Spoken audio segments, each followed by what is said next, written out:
The views expressed on this program are those of the producers and individuals appearing on this program and do not necessarily reflect the views of the Sun Prairie Media Center staff, its video service providers, or the staff and elected officials of the City of Sun Prairie.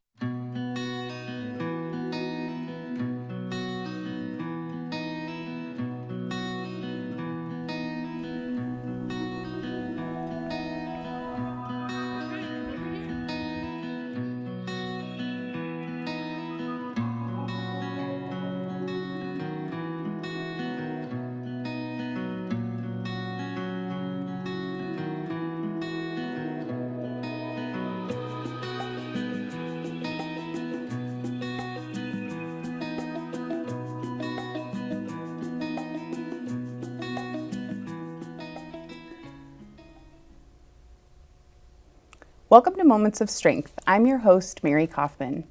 In this show, we celebrate the incredible resilience of mothers, showing up through life's challenges, growing through every triumph, and carving out space for their own passions and identity. We're here to uplift and reassure every mom that you are not alone, and asking for help is a powerful strength. Each episode brings a new story of motherhood's beautiful chaos. I'm happy you can join us for today's inspiring journey. And today's guest is Becky. Becky, thank you for coming.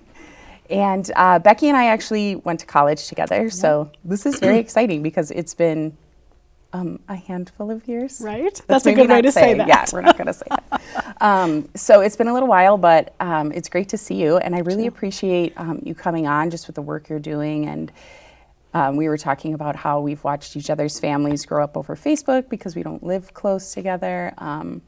But so the show really is to here to uplift other moms in their journey and to be a resource and to share stories and life experiences that hopefully other people can take solace in, can understand that they are not alone. And, we're all out here doing the best we can. And sometimes it's comforting to hear the stories of other women going through this. So here you are. Today's your day. Great. Well, I'm so glad to be here. It's nice to see you again. Yeah, thanks so much. Yeah. Okay, so the layout of the show, really, we'll talk a little bit about just your background, where you grew up, how you grew up, and then really maybe share, and it will come kind of naturally, but that path to motherhood, to and through, and then how did you maintain yourself? So personal, professional pursuits or just sanity, things like that. Sure.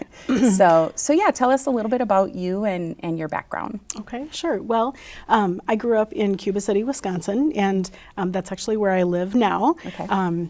I remember when I was in high school that a friend and I had a conversation about we liked growing up in a small town, but that we didn't want to be there forever, and that we would like to go have some grand adventures. And Yes. if we ended up back in Cuba City again, it would be because we chose to come back. Yes. And I can say that was very much my path. So Love it. I grew up in Cuba City, which is about an hour and a half south of here. I live in the very southwest corner of the state, and I'm the oldest of three girls, and my mom and dad farmed the first through late grade school, going into middle school. Okay. They were farming, and right before I went into high school, they sold the farm and we moved into town, and they both got jobs in town, and that was a great time for me because I loved to go to the library and be close to the high school right. and everything. So that was nice. And I think that we were all really close growing up. My dad is one of 16. My mom is one of 11. And so I grew up with lots of cousins. And so even though I just had two sisters, I really grew up with lots of people around all the time. And I always have to kind of laugh when you talk about like the Midwest goodbye, where it takes 30 minutes to get out of the Yes. house, and you probably remember some of that. I've right? been to your family gatherings. Yes. Right. And that it really does take that amount of time because there's just so much love there. Yeah. And I think I feel really lucky that that's what I grew up with, is that that it was very normal that you hug each other goodbye and you talk about what you're doing the next week and, all of that. So I'm still really close to my family. When my husband and I got married, we actually bought land from my mom and dad and right on the edge of Cuba City and built a house and live across the street from them. Oh, And, lovely. Right. And it's one of those things where I remember at the time there were some people that were like, you get to live close to your family. Yeah. And then there were other people that were like, why did you do that? Right. And I remember thinking it was such a natural thing for us. So my husband, Stacy. Yes. We met when we were in college, but we were just in this really great group of friends. And so we were just friends. Right. And when I graduated from college, my degree was in music education. And my plan was I was going to be a band director. And how do you change the world as a band director? You share your love of music. And so when I graduated, I actually moved to Wichita, Kansas, which was the grand adventure. Right, you the talked grand about. adventure, I was offered a job opportunity down there that I really felt like I couldn't pass up. And here I am 12 hours then away from my family that I was really close to. But it was such a great experience for me to say, you're now responsible for yourself. You have to figure out life, and you're the grown-up now. You can't fall back on anybody else. Right. And so it was really a great learning experience for me. I lived in Wichita for 2 years, so a town of 350,000 people, and then I lived in a little tiny town of Buhler, Kansas, 800 people. And That was more familiar. Right, that was more familiar. But it was this little town that the grocery store was closed on Sundays, you know. And I taught elementary band in Buhler for 3 years. And at that time, it was, more and more of our friends from college were getting married, and I was coming back around this area more and more. And it just felt like it was time for me to be back closer to my family. And so I got a job being the band director at Beckman High School in Dyersville. So I went from teaching 5th and 6th graders to junior high and high school. Very different experience. Yes. But it was about an hour from my family at that time. Okay. So it was really nice to be back a little bit closer to home, but still, on my own. And Stacy, my husband, and I reconnected with our group of friends at that time. And the next thing you know, we were dating, and then we were engaged. And now here we are 23 years later, being married. And it was just a nice time of being able to say, I like being close to my family, and how can we make that happen? And so he and I really sat down and had a discussion when we were engaged about where do we want to live. And at the time, we were kind of midway between my family and his family, so about the same distance. And we ultimately decided we really wanted to be closer to one set of parents, so that we didn't have to always travel. Oh, that's a good point. To be around family. And so we explored job opportunities in both areas, and ultimately decided that we would live close to my family. Now, his mom and dad live less than 2 hours from us. I was going to ask, does Stacy come from a large family too, or no? He does. So his immediate family, he just has one brother. Okay. That's a little over a year younger than him. But his mom is one of 6, and his dad is one of 13. Oh, okay, so yes. Very much, familiar. And so that's kind of how we ended up in Cuba City. And so we're across the street from my mom and dad. My 2 younger sisters live within 10 minutes of Cuba City. And so I think especially of when my kids were little, we really grew up almost like, even though there's 4 girls in my house, you kind of grew up with lots more, because my mom and dad have 15 grandkids. And so, it was getting together every Sunday for dinner in the afternoon, and spending time together and playing cards. And, and I would say as the older the kids have gotten, we haven't had as much of that time, but we still spend so much time together, Right. That's so lovely, first of all. And, Thanks. It's kind of idyllic, for people who don't live like that, So I grew up in the Air Force, and my parents have siblings, but I only total on each side had 6 cousins. Okay. And we never saw each other. So it's just so different. So then when Heather and I became friends, and then so obviously adjacently, and I would come to those, that really taught me, I would say, about family in a different way. That there were just so many people. Right. And everyone knew everyone. And I mean, they knew their everyday. Yep. And so, my siblings and I don't live close, and we know each other now because of social media, but also we stay close through texting and things like that. Sure. But back then, you couldn't do that, and I wasn't around them. And so that was just such a different experience for me to be around such a large number of people. And, Right. and, you know, people have their differences, of course, but, you know, just the amount of love and fun, you know, like the Packers were playing or something, and like your grandma's house was just packed with people and kids running everywhere, and everybody helped take care of everybody's kids. And yeah, that really was so great for me. So I'm glad it was good for you too. Right. Thanks Well, to, and I to think your family for that. I can remember when you would come to those gatherings, and how I think looking at it from like the inside out, if it makes sense to say it that way,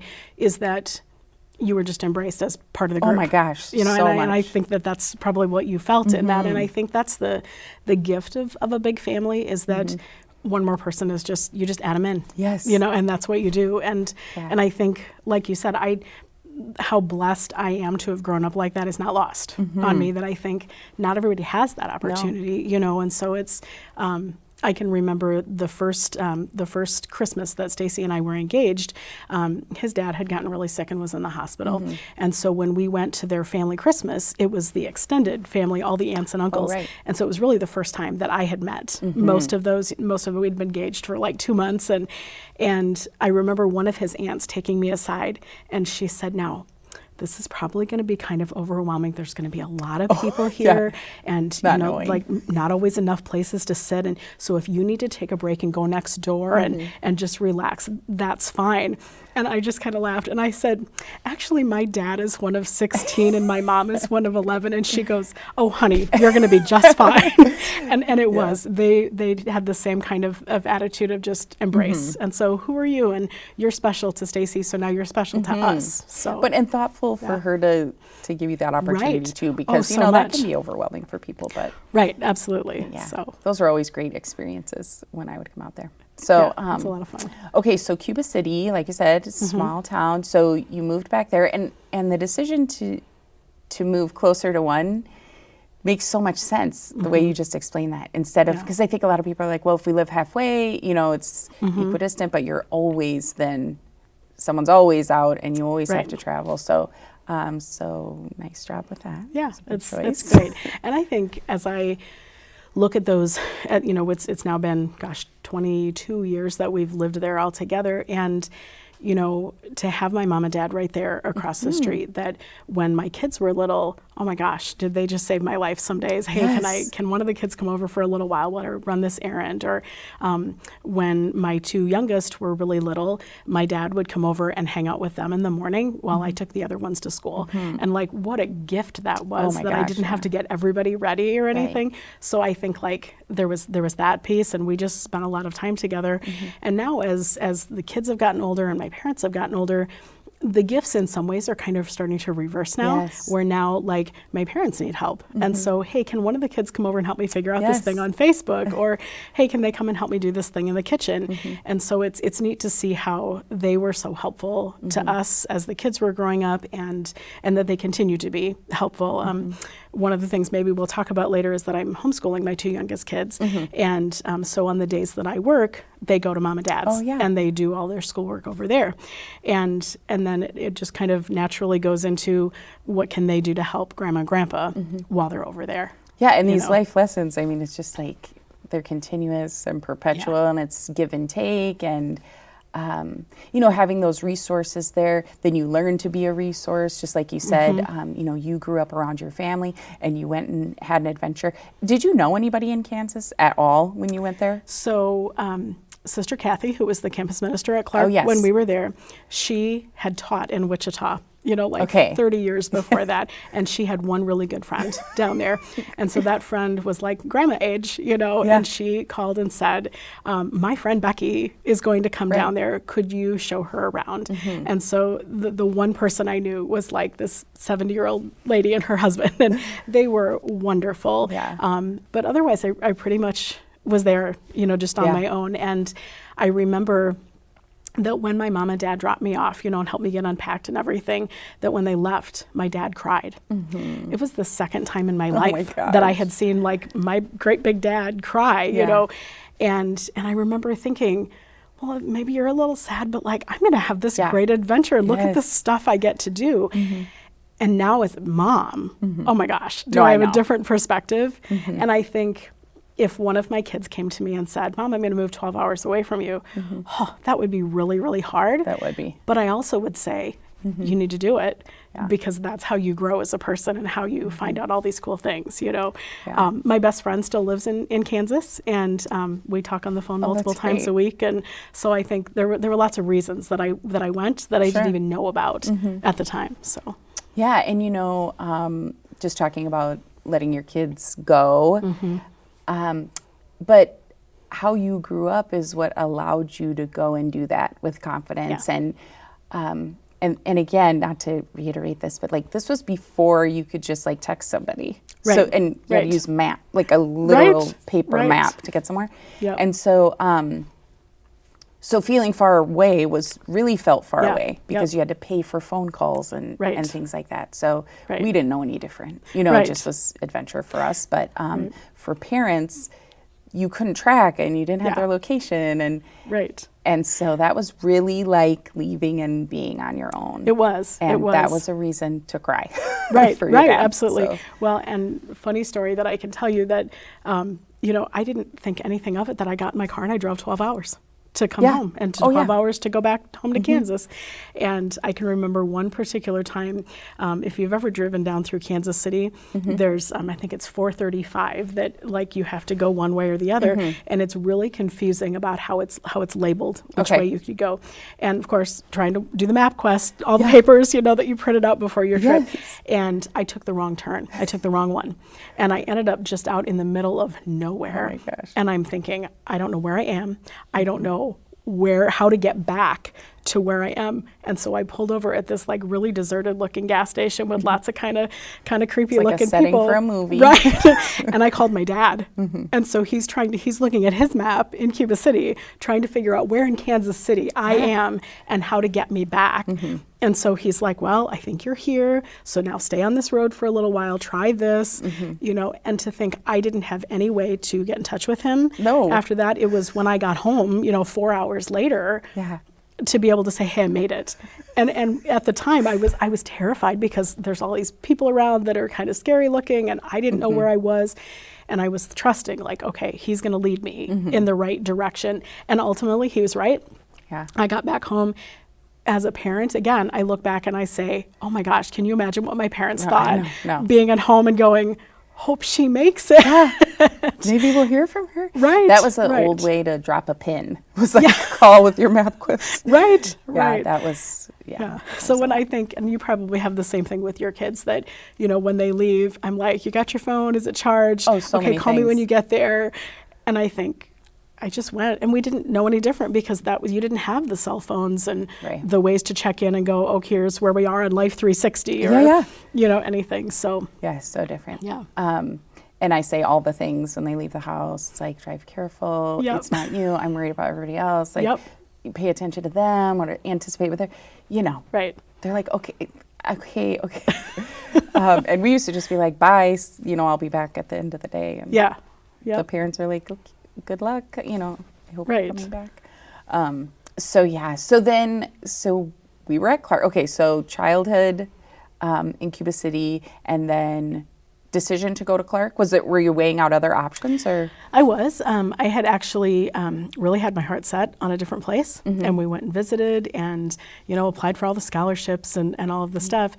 And my parents were like, wait, you haven't talked to us about any of this stuff, which looking back is really funny that I didn't.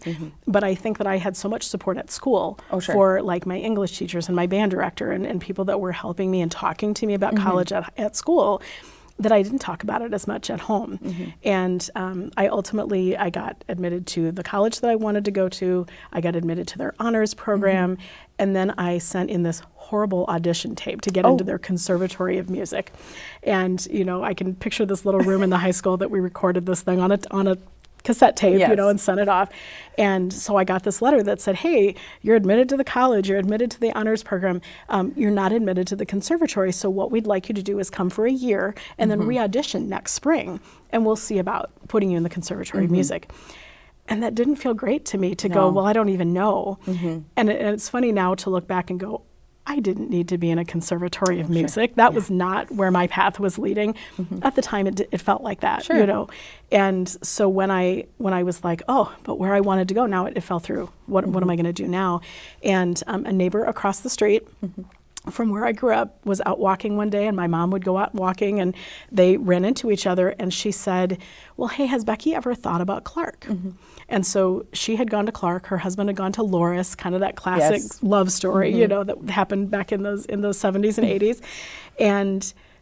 And my mom came home and said, well, Diane said that she thinks you should visit Clark. And isn't it funny to think that I grew up 30 minutes from Clark and I had never been there? It's just crazy. I know, it's weird. And so we visited, and like many people, I don't know if you had this experience, I wasn't on that campus 10 minutes, and I said, this is my place. And it's such a tangible feeling of knowing where you're supposed to be.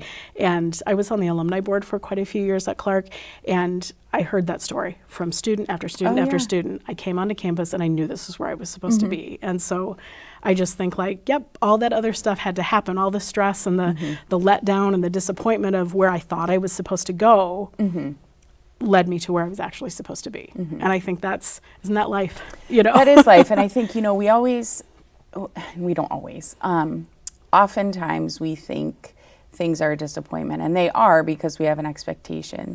But we can only expect things to the extent that we know things. So there's too much we don't know. I mean, we're just one of 8 billion. It's like so much has happened, so much is going to happen, so much is happening right now that we have no idea about. And so it's important to make plans and goals based on what you know, but it's finite what you know. And so everything in the world is happening and will affect you in some way, and you can't anticipate that. So then when what you think is supposed to happen doesn't happen, that's disappointing, except, you know, unless it's something tragic or, you know, death or something like that, it's okay to flip the lens and think, okay, well, that didn't meet my expectation. That isn't what I wanted. But what is it instead? What is this opportunity instead?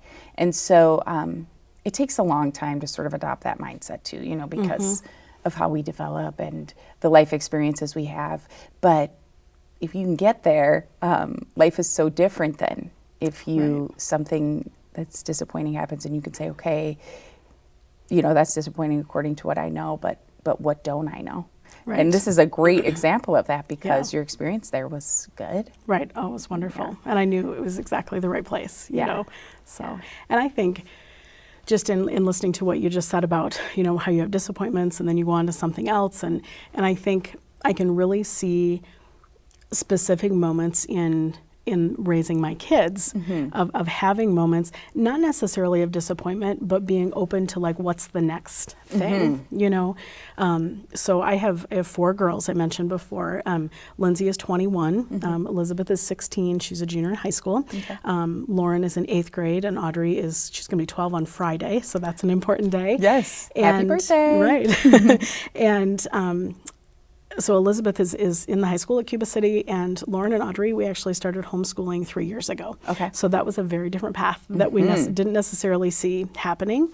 But I think all along in raising them, I remember just feeling, as so many moms do, in the thick of it when they're all little. And Lindsay was almost 5 before Elizabeth came along. Okay. And so it was kind of like having an only and then another only because there was one in school, and so then I was home with Elizabeth, and then there's 2 years in between the next ones, and I can remember just feeling like, oh, how do we make it through to the end of the day? You know, when you've got several kids in diapers and a baby that's nursing, and you know they all need something from you. And it always felt like when I would sit down to nurse a baby, well, then the toddler was the one getting into the things in the cupboards that they weren't supposed to get into, and you know, and then sometimes it was literally like, we made it to the end of the day. Let's start again tomorrow. Yes. You know, so when you mentioned before about like how I became a mom and everything, I think that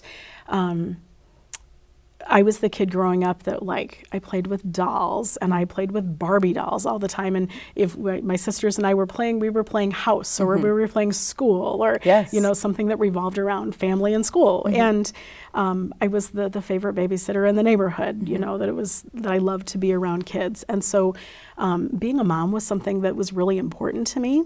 And I can remember as I went through into my upper 20s and turning 30, why isn't this happening? You know, and like, gosh, I really want to be a mom and I want to have a family. And so that was just something that just always felt like this is something that is important and I want to happen. And so we were just thrilled when, you know, shortly after we got married, we found out we were pregnant with Lindsay and having her. And I think that just, having those 4 girls have just blessed me in so many ways and has given me a lot of different experiences, you know, so. Well, it's like doing it again, but through someone else's eyes, you know, so, so it's so lovely. So just to keep on track here, so Clark, and then you went to Wichita, and then you came back, and then you bought land and built a house there. Okay, and so you were teaching, you said in Dyersville. Yeah, well, I was before we got married. Okay, and then you got married and we're going to stay home with the baby. So that was, I feel like, one of the biggest decisions that we had to make at that point was, I think of so many things in life that like, I'm all in. If I'm going to do something, I'm going to be all in. I'm not going to do it halfway. Yes. And I feel like when I taught in Dyersville, I was all in. I worked like 70 hours a week, and I was, you know, at my apartment long enough to eat something and sleep and get up and do it all over again in the morning. And I really felt when I went into that program, it just was not in a great place, and it needed to grow and raise up to where it needed to be. And so I worked lots of hours. And so when Stacy and I got engaged, and that's where I was working, we really had a lot of conversation about what do we want our family to look like.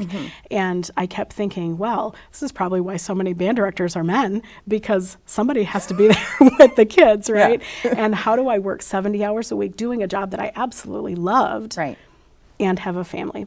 And that didn't sit well with me to say that I'd be gone and have somebody else raise my kids. And so when we built our house, we decided that we would build a music studio on the walkout basement part of our house.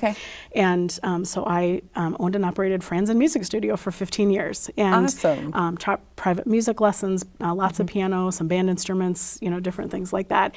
And it really kept my foot in the door in teaching music. It allowed me to still do what I loved, but on my terms. That's so cool, Becky. I didn't even know that. That is, I mean, what a great way to do both things.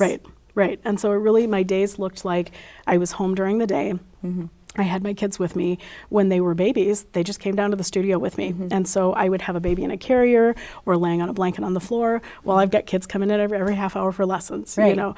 And like you said, it was a great way to continue to do what I loved, but still be there at home. So I was like mostly home, but I also owned a business, and that was cool, you know. So like I said, for 15 years, that's what I did. And during that time, you know, each one of the kids were born, and okay, that's the next baby, and now the next one goes upstairs with dad, or they go across the street to grandma and grandpa's. And I would, some of my students as they got older, hey, would you like to babysit for me after school? And you know, so it just all worked out really nicely. And probably about halfway through that, maybe 7 or 8 years into my music studio, a friend and I got this crazy idea that we should sell baked goods at the farmer's market. And so I've seen your ads. Yes. So at the time, you couldn't bake in your own house to do that. So now there's a cottage law that you can do that. But at that time, you had to rent kitchen space or have a separate kitchen. So we rented kitchen space in Platteville, and we would go up there first thing Friday morning after we dropped the kids off at school, and we would just run around and bake like crazy. Saturday morning we'd go to farmer's market, and we'd get done, and we'd be like, how much money did we make? I mean, it was just, but it's so fun because think about, here's what I love.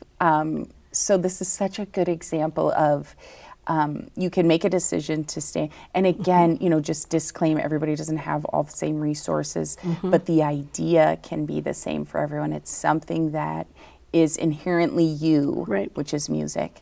And how do you stay in touch with that while also committing yourself fully to raising these kids that you've chosen to have, and figuring out the logistics for how to do that, you can enjoy it, your kids can enjoy it, they can learn from it, they're probably making friends. You know, I mean, you've got just this like barrage of kids coming to your house.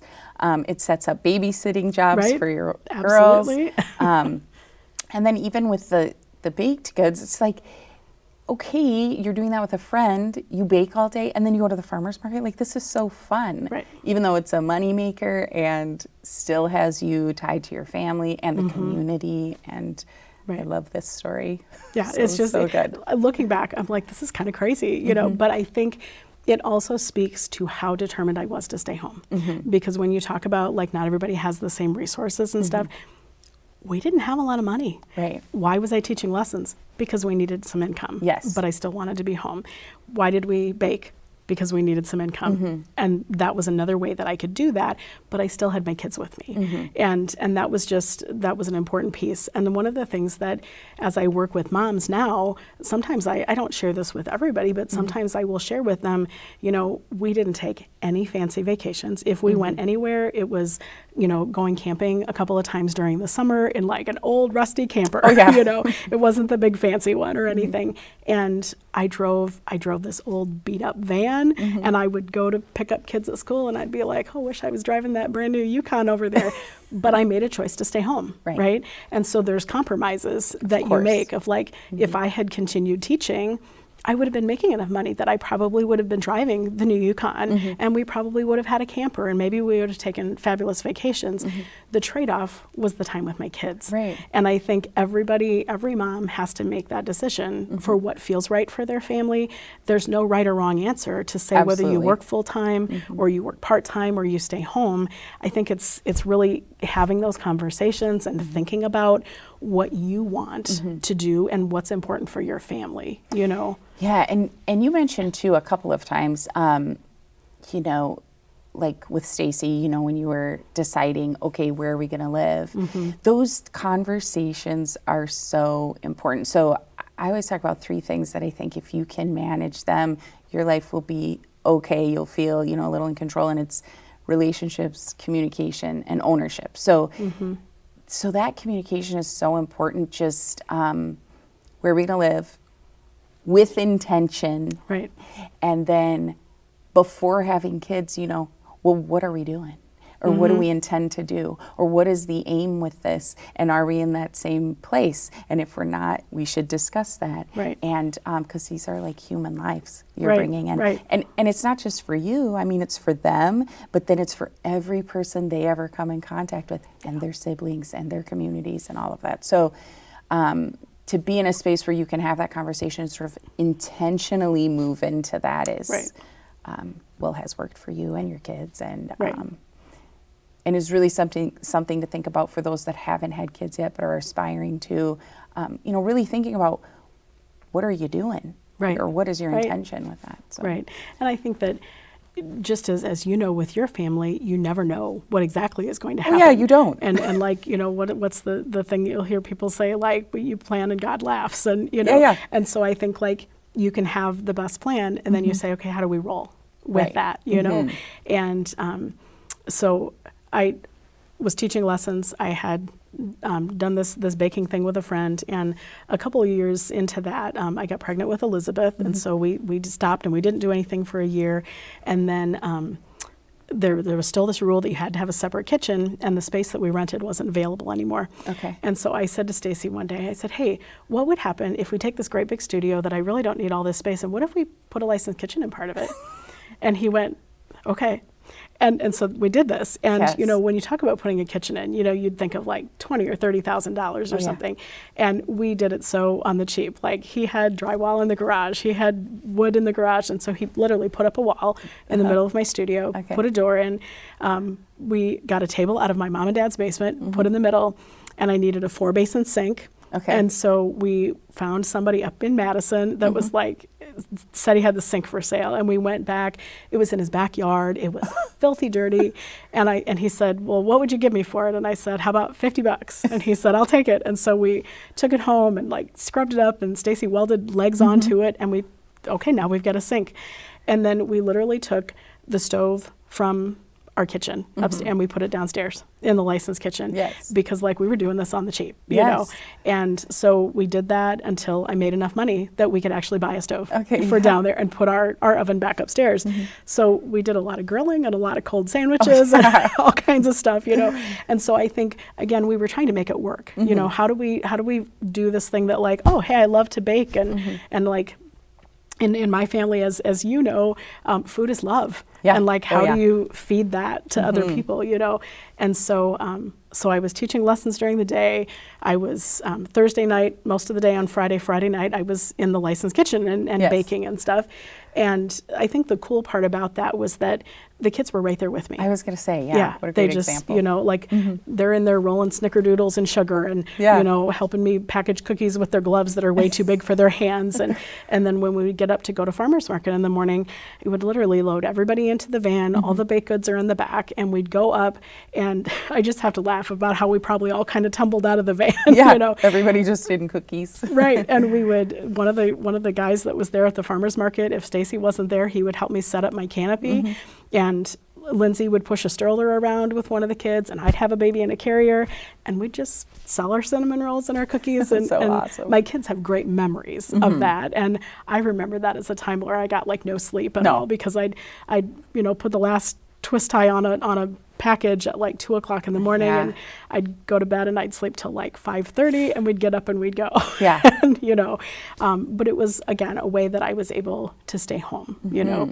So Lauren was born during that time. Audrey was born during that time, and life was kind of crazy, but it was like a good kind of crazy, you know. Yeah. And when Audrey was probably 3 months old, I got a call one day from the Grant County WIC program. Okay. And WIC, for people that don't know, it stands for Women, Infants, and Children. Okay. And it's considered a supplemental nutrition program. Yes. So like for moms that stay home or single parents, or just gives extra fruits and veggies and milk and things like that. And so I was a part of that when the kids were really little. Okay. And they called and they said, hey, we're calling from the WIC program, and we're looking to hire a breastfeeding peer counselor. And wondered if you'd like to talk about that. Okay. And I said, well, you know, I've got this baby that's a couple months old, and I've got 2 jobs, so no thanks. And that was the end of it. And then a couple weeks later, I got a call again. Well, hey, you know, your name keeps coming up in our office, and we know that you've breastfed all your kids, and would you at least come and talk to us about it? You know, and I don't like to, you know, say no or whatever. And so I said, okay, that's fine. So I packed Audrey up in her car seat because, you know, she was exclusively breastfeeding, and she goes where I go. And I took her up and I did this interview. And as we're talking, I'm thinking, you want to pay me to talk about breastfeeding, which is something that was such a natural part of being a mom for me. And I think, like, I didn't have it wasn't just easy. It wasn't that everything was great. Like I had some really big struggles with breastfeeding, but that I had hung in there with 4 kids. And so at the end of it, they offered me the job. And I said, well, it sounds really cool that you'd like to pay me to talk about breastfeeding. And I gestured to Audrey, who was sitting in her car seat, and I said, but, you know, I have a baby that's barely a couple months old, and I stay home with my kids. And they said, well, we wouldn't be saying much about supporting moms if we said you had to leave her at home. So as long as she can be in her car seat, or if you can wear her in a baby carrier, she can come with you. Okay, yes. And I was like, oh, I think I'm sold. And so I went home and I talked to Stacy about it, and You're like, I need you to build another wall. Right. It's like, how do we do this? So at that time, the WIC clinics were like, you'd go to Cuba City to the church basement, and you'd go to Platteville to the library, and you'd go to Lancaster, and you'd go to different places. And moms would come in with their babies and their toddlers, and they'd see the nurse and they'd see the nutrition person. And then if they were pregnant or breastfeeding, they would come and see me. And you were just like, you were a resource? Were you just speaking to groups, or like one-on-one? Or? It was all one-on-one. Okay. So it was kind of like they would go see the nurse, they'd go see the dietitian, and then if they were pregnant, they'd say, okay, now we're going to go have you see Becky. She's the breastfeeding peer counselor, and she's just going to give you some information about feeding your baby. Lovely. And so it would just be one-on-one, kind of just like this, you know, and asking them what questions they had. And then every time that we met, there was a certain education piece that I was supposed to share with them. And so WIC did a great job of sending me to trainings and everything. And so I ended up working there for 7.5 years. And it's awesome. Funny because I look back on that initial interview where I was like, well, this sounds great, but that I didn't know, and so many times this happens as a mom, I didn't know that was going to change my life. And so I went from, oh, I'm going to be a band director, and when my kids are out of school, I'm going to go back and I'm going to teach again, and this is the plan. Like, we had a plan.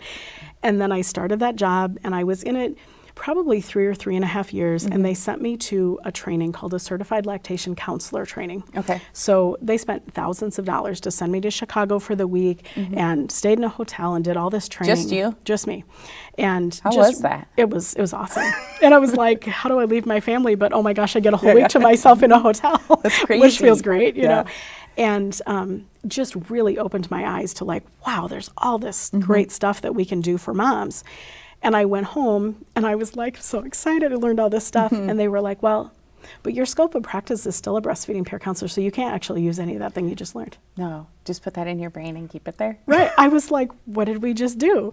And so I, continued in my scope of practice as a breastfeeding peer counselor, but I found myself just feeling more frustrated because moms were coming to me with harder things.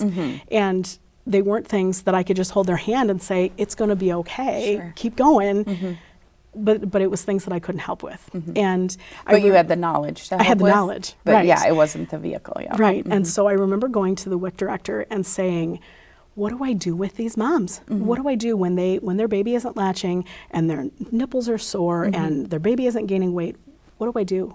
Right. And I remember her saying to me, so remember, we're an hour and a half from Madison. Yes. Well, there are IBCLCs in Madison that you could send them to.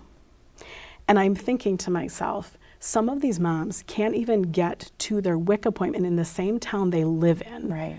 let alone drive an hour and a half to Madison to find a lactation consultant and have the money to pay for it. Right. And that felt so defeating to me to think that's what I'm supposed to tell a mom. And so we kind of went through that for a few weeks, and I went home and I was cleaning out the folder that I had gotten at this training. And one of the pages in the folder was that some of the instructors at this training I had been to also taught at a college, a university, and that you can get a bachelor's degree or a master's degree in lactation. Oh my gosh. And I was like, what is that? Like, I know about, a bachelor's in psychology or a bachelor's in music education, but that you can get a degree in lactation. And I just kind of looked at it and I kind of laughed about it a little bit and I put it away. Yeah. And then after being home a few weeks and running into more and more of these moms, I went home, and looking back, I think Stacy must have just kind of rolled his eyes because I said, that's it, I'm going back to school. And he said, what are you going back to school for? And I said, I'm going back to school and I'm going to get a master's degree in lactation. And like, okay. Yeah. He just said, okay. And that's what I did. And it's so funny because, and I think I shared this with you before, that when I graduated from Clark, I wouldn't have even known what a lactation consultant was. I didn't know you could get a degree, like right. a Most people 4-year don't. or a 2-year. Right. Because, and I have kids, handful of kids, and it's like, how is there enough information to to put a degree together? But I'm sure it comes from all angles. And now that you mention it, it's feasible. But yeah, right. It's crazy. just and like, who knew that was a thing? Yeah. So I ultimately decided to go back to school and got my master's degree in lactation, and literally changed everything that I thought I would ever do. I thought I would go back and teach and continue my music studio and things like that, and that how life can look really different, and I can remember one of the toughest moments that I had, I've often said to moms, going back to school in my 40s was one of the hardest things that I've ever done, and just getting back in the realm of going to classes and turning in homework and all of that. So give me a better appreciation for what kids go through, and I can remember going into the first week of my second semester of my degree, and I had really struggled with finding a good place in our house to study, and so I was trying to sit at the kitchen table. Well, then I'm like, okay, I have to wait till way too accessible. wait till the kids go to bed. Okay, now I can study. Well, then Stacy's watching TV, and I'm all distracted, and so then I was waiting till he went to bed. So I was starting to do homework at like 10:30 or 11 o'clock at night. This is what we do as moms do. Right, it's what we do. And so I did that for that first semester, and like, I got a 4.0. I don't know how that happened because it was all crazy. But I was like, oh, I'm loving the classes I'm taking and this is all working. And so when I started my second semester, I'd carved out a little area of my studio. and put a desk down there and had my laptop, and Audrey was 3. And so there were challenges of, kids that don't sleep through the night all the time and that kind of thing. And I can remember, for whatever reason, almost every night that first week of that semester, she would wake up and come find me. And so she came in and she would climb up on my chair and she would lay on my back. And so she's doing this, and so her head is here, and she would go back to sleep. And so to have that mental image of like, I'm sitting at my laptop with a kid literally on my back, and it's 1:30 in the morning. And I did that thing that I think so many moms do, where I went, what are you doing? Right. You have lost your mind. Crazy to think you could do it. Right. Who would think that you could get a master's degree, let alone, and it's something you don't even know about. And and your kids need you and everybody else needs you, and you're done. Like you're going to quit. And so I finished up the assignments that I had due at 2:00 that morning, and I decided that when my husband woke up in the morning to go to work, that I was going to get up and I was going to say, okay, I'm quitting, because like you said before about having those important conversations, I didn't think I could just call the university and say I quit without having a conversation with my husband about that. Right. And so I decided that's what I was going to do, and I was done. And so I went to bed. Audrey's tucked in next to me in bed. Well, I slept. And Stacy got up and went to work, and I still slept. And so I woke up a few hours later, and it's amazing, and I would say this to moms, get some sleep. Get some sleep. It's amazing what sleep does. And I remember getting up then that morning, getting the kids off to school, and thinking, oh, how do I do this now? Like, he's at work, and how do we have this important conversation when he's at work? And then when I really had to sit and think about it, to say, did I really want to quit? Or was it in that bad moment last night and so like, maybe instead of quitting, I just need to make some changes in what I'm doing. And so ultimately I didn't quit, and we figured out some better ways. We ended up what we called our whole house move. So we took a bedroom that we had upstairs, and we moved kids downstairs to where my studio had been, and just moved all kinds of rooms to make an office for me. And it was an office that I could shut the door, and the kids still came in, Mom, I'm hungry. And I'd be like, you guys, your dad is right there. Yeah. But I think it speaks to how they need their moms, right? Yes. Yeah. He could be right there all the time, and they say, Mom. Right. Yeah. Exactly. We have to redirect. Exactly. So I graduated with my master's degree in lactation and studied for months and months and months, and now I am what's called an IBCLC, which stands for International Board Certified Lactation Consultant. Good job. I didn't think I was going to do that, right? But I think, again, being open to what the plan is, and like, I didn't know that this was going to be the plan. The coolest part, Mary, is that I can say, this is what I was meant to do. Yeah. It took till I was in my 40s to know it, but this is absolutely what I was meant to do. Yeah. And that is the best feeling in the world, And you couldn't have done it in your 20s because you wouldn't have had that life experience that led you there. And so this is so important. And I think a lot of times we are asking kids, as they leave high school, like, what do you want to do? And, maybe an answer to that is, I want to explore. I want to have some experiences. Yeah. I want to use some direction, but I want to be open to what's out there, what's possible, what leads me in a positive direction where I can contribute and feel like that is tied to who I am authentically. And that's a long answer, and they're probably not going to say that. But like, that is that is really what, that's what you can hope for. Yes. Yeah. And you know what? You have to exercise some patience, because it's not going to maybe be when you're 20, probably not when you're 30. And that's okay, because life is about having those adventures, like you mentioned, and being open to what maybe is disappointing, or not even disappointing, but just what you thought might happen and then it didn't. But trying to see it for what it is, rather than the thing you didn't get or wanted but couldn't have, or something like that. So absolutely. So this is a great story of that. Yeah, it's kind of crazy, but I think it's, I do some baking now, but it's like very much the side thing. If somebody calls and says, hey, can you make me a cake? If I've got time, I make a cake. And if I don't, no, I can't do that this week, I just think, I feel like I have the best job in the world, that I get to go support moms and babies every day. And when I was graduating, I remember lots of people would say, well, what hospital are you going to work at? And I would say, I'm not going to work in a hospital. I'm going to be in private practice. And they'd kind of go, what? What does that mean? Because don't lactation consultants only work in hospitals? Right. And when we go back to that, where I was working at WIC, was that in my area of the state, and even well into Iowa and Illinois, there were no lactation consultants other than somebody at the hospital that would work with you, like while you're there with your new baby. Yeah, I remember that. Yeah, and so I really felt like we need someone in private practice that people can come to after they leave the hospital, and that they can get support in any of the aspects of breastfeeding that they need.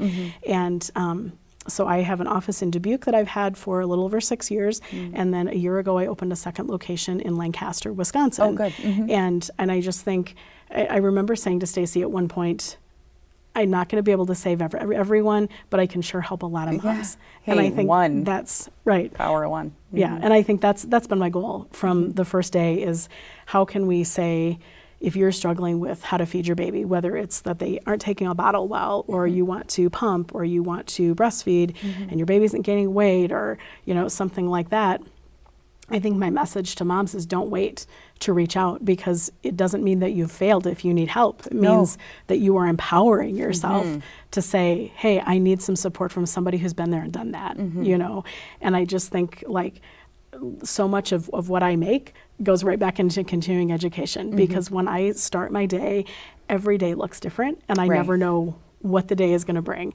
And so, it's just really neat to be able to say, here are these brand new moms, or a second time mom, or a third time mom, and when she says, these are the goals that I have, or that sometimes I'll say, can you tell me what your goals are for feeding your baby? And sometimes they're surprised by that, like that I'm not just going to say, well, this is what you have to do. Right. But I have a handwritten sign in one of my offices that says, your goals are my goals. Right. Because I think the mom has to be empowered to say, this is what I want, and this is what I want my feeding journey to look like, and how can Becky support that? Right. And so when they say, I would like to exclusively breastfeed, but I can't get my baby to latch, well, then let's work on that, And I just think that's an important thing of helping them think about, especially the new moms, of what are their goals and what do they want for their babies, and how can I help and be a little tiny part of that journey to help things just be better for them. Yeah, I think that's so important, and early on too, just reminding the mom that, like, you're the mom. Yeah. Because we go into the hospital and you get sort of shuffled around, and that's not bad. There are knowledgeable people there that can help you and get your baby out and wrap it up, and then they're like, bye. Right. You're like, wait, are you coming with? Or, but then, you can be intentionally the mom, and you can know what's good for your baby. And if you don't, it's okay to reach out and help. I mean, there's so many people that have done this or have expertise in something where they can help you. And I think just being brave enough to say, I don't know. Right. I have an idea what I want. I need help. That's so important. And no matter how much you know about anything, being a mom or anything else, there's always room to grow, and there's always more you can know, and being humble and vulnerable, and it's okay to be that. Most other women want to help you. Right. The assumption is, like, I need to do everything myself, but, like, there's a whole population of women that want to help you, and men, but that want to help you, or that have been in your shoes, or, And I feel like I learn things from the moms I work with every day, so I'm never going to say that I have all the answers, and at the time, when our kids were little, was very different than today. And there's different demands on moms, I think, in some ways, of like all the TikToks and all the Instagram accounts and things like that. And I have conversations so many times a week with moms that feel like they are failing. And I've said two things about watching things on social media. One is they only let you see what they want you to see. And so, to give the example of like an Instagram where, you see somebody's really gorgeous kitchen and living room, and their kids are all dressed really nicely, and there's no toys on the floor, and, everything's wiped off nicely. And that what I've reminded so many moms is, like, you got a snapshot of their life. And you didn't see the laundry baskets that were out of the picture, full of all the stuff that they cleaned off of their island and the toys that they picked up and all of that. You didn't see that, and you didn't see all the yelling to the kids to make that happen. You know, and it's so easy to think, well, that mom really has it together and I'm failing. But really, we only saw this little snapshot, and she maybe probably doesn't, right? No. Have it all together. There is something in her life that she needs help with. Right. You know? Right. Yeah. You know, and maybe it was even just to clean the house to get it to that point or whatever. But every person has a thing that and usually more than one, and probably a handful or more things that they need support with, or just somebody to listen, or a resource, or Right. And I think it's so important to say, I'm going to reach out and I'm going to say, I'm vulnerable. I would like to have some help, you know, and I think the moms that I see are in vulnerable places because they don't come see me when things are easy. No. They come and see me when something isn't working, you know, and so I feel like when I think of a day, I'm helping with physical things like latching and positioning babies and things like that, but I'm also doing a lot of counseling and a lot of listening. And I will often say there's been more tears on the couch in my office in Dubuque than probably any other place in that building, because often, and what a gift, often I am the first one to hear the birth story, other than like the people that were right there in the room. And unfortunately, there can be a lot of trauma that comes with that birth story. And I think that's the beginning of empowering, you know, to just have time to sit and listen to a mom and to be able to say, tell me your story, you know. And I think sometimes, you know, when you mention in the hospital how things are kind of crazy and you have your baby and they wrap them up and hand them to you and that's it. And I think a lot of moms feel like they're told how to do things. And then they go home with this new baby and they're like, what do I do now? You know? And so, you know, like you've mentioned, as moms, how can we help each other to be able to say, it's okay to go home with a new baby and not really know what to do. But there are other people, you know, and I think that, you know, in the big families, especially from years ago, and, you know, even when we talk 50, 60, 70, 80 years ago, families lived more together than they do now. And they were physically closer, and sometimes they even lived in the same house. And so you would see your aunt breastfeeding, and you'd see your mom breastfeeding because there was big kids and little kids, you know, and you would see your cousins. And we don't have all of that now. And so I think especially in the feeding aspect of raising a baby, it's really important to reach out for help because you haven't grown up with it most of the time. Once in a while, I'll have a mom that will say, yep, my mom breastfed all of us, and my kid, you know, my sister breastfed, and now I'm breastfeeding my babies. But a lot of times a mom comes into my office and says, I'm the first one in my family. And it just gives me goosebumps. I'm like, do you know what you're doing? Like, you are an example for somebody else that maybe didn't think that they could do this, or maybe hadn't ever thought about it, you know? And I think it's easy to think like, well, Becky's always breastfed and whatever, but when I think of having Lindsay, my oldest, it was my sister that had a baby the year before, and she said, Becky, you should think about breastfeeding. And honestly, I hadn't thought about it, Mary. Like, just give that bottle of formula. Like, I know, just, same. Like, you just, I didn't feel like we had a lot of guidance about it. And it was literally her saying, hey, I think you should think about this. This has been a really important part of my journey, that I was like, okay. So it's not like in my job now that I've just always done this and been really hardcore about breastfeeding. And I think that's even something that when I teach my prenatal breastfeeding class, like we talk about, like, you're not going to hear me bash formula and, you know, say that bottle feeding is bad or anything like that. You are going to hear me say why it's good for your baby and why it's good for you to breastfeed your baby, because there's a lot of health benefits for moms that they gain just by feeding their baby.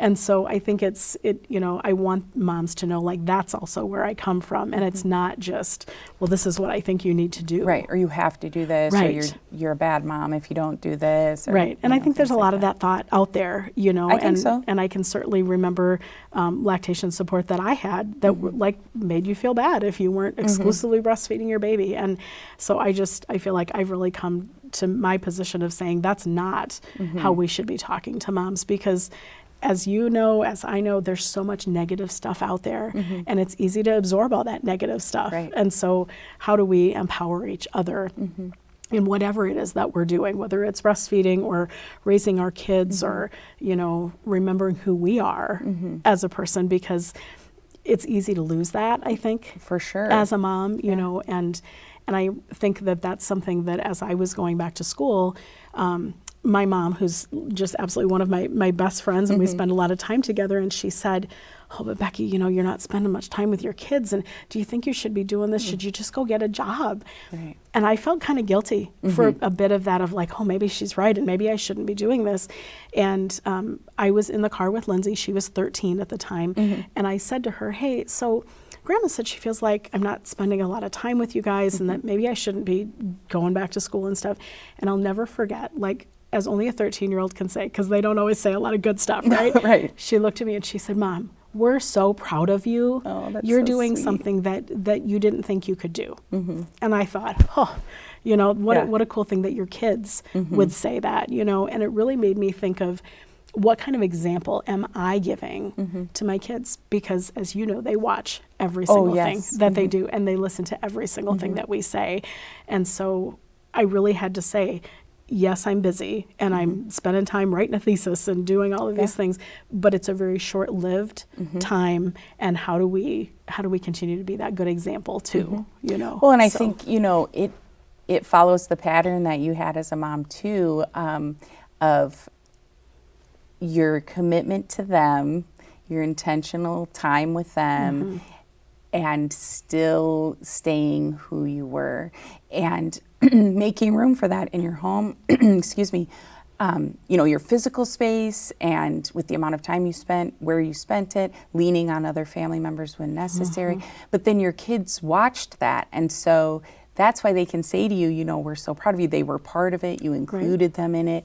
You consulted them. I think that's something we don't do often enough is, listen, as the mom, you feel guilty about your kids, but what do your kids think? Right. They are proud of you.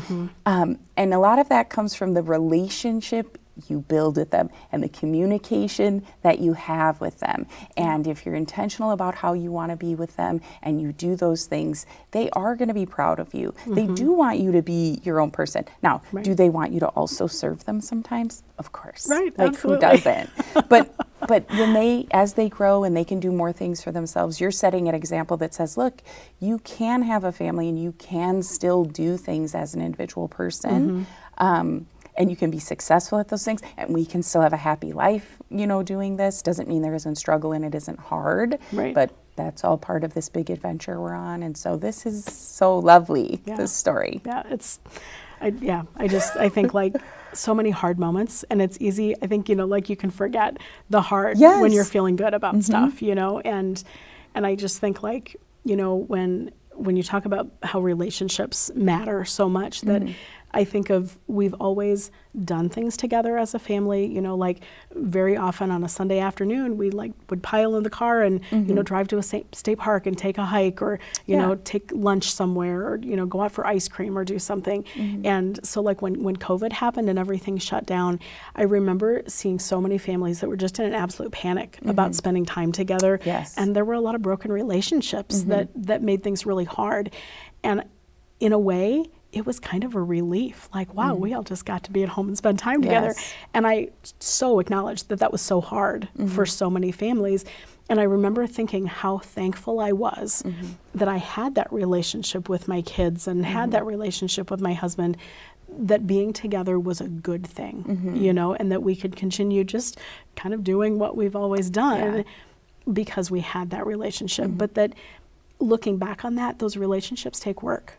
You know, it's all work, right? It's, you know, but it's good work, right? And you can enjoy it, and it leads to something positive. So yeah, absolutely. This has been so great. And it's been so fun glad to catch you up. Came. Yes, that is so nice of you to come up here, and you know, we've known each other. We knew each other, and then I think, you know, have stayed in touch over social media that way. But you know, this is so fun to sit and talk to you and have some of those gaps of knowledge filled in, just knowing your family and everything. And I've been so happy to be part of your family in some way over all these years. That has been just such a great experience for me too. So they're pretty great. Thank you for being part of that and folding me in. Anything else you want to say before we wrap up here at all, to aspiring moms, moms that are in the thick of it, moms who are looking, you know, maybe their kids are grown and are leaving and are trying to get back in touch, any little gems? You know, I think I mentioned this before about be all in, you know, like just to do what you can. And I think the other part of that is do the best you can every day. And that when I think of saying something like that, or like don't quit on your worst day, is that you're going to have some days as a mom, whether you're first time mom or if you have 10 kids, that you're going to have some days where you get up in time to take a shower and put your makeup on and do your hair, and your toddler cooperates and lets you get them dressed, and you get everybody out the door on time, and life is like, oh, I'm good, I'm a good mom. And then you have a day that you roll out of bed late and you don't have time to take a shower, and you throw your hair up in a bun, and your toddler throws their breakfast on the floor, and the baby won't let you put them down, and you can kind of think like, oh, I failed. But really, if all you accomplished that day was you sat on the floor with a pile of books and you read to your toddler and you nursed your baby or held your baby, did you do your best that day? And I think that when we can get to the end of the day and say, I did my best with what I had to work with today, that you've succeeded as a mom. It doesn't always have to look perfect or like we expect it to all the time, but did I do the best job I could today? And that's going to look different all the time, you know. But I think that's the beauty of being a mom, is that you can say, I did the best job for my kids that I could. That's great. So, yeah, good advice. Thank you so much for that. And again, thank you for coming on. I really appreciate it so much. Absolutely. I was so glad to be here. Yeah. This is great.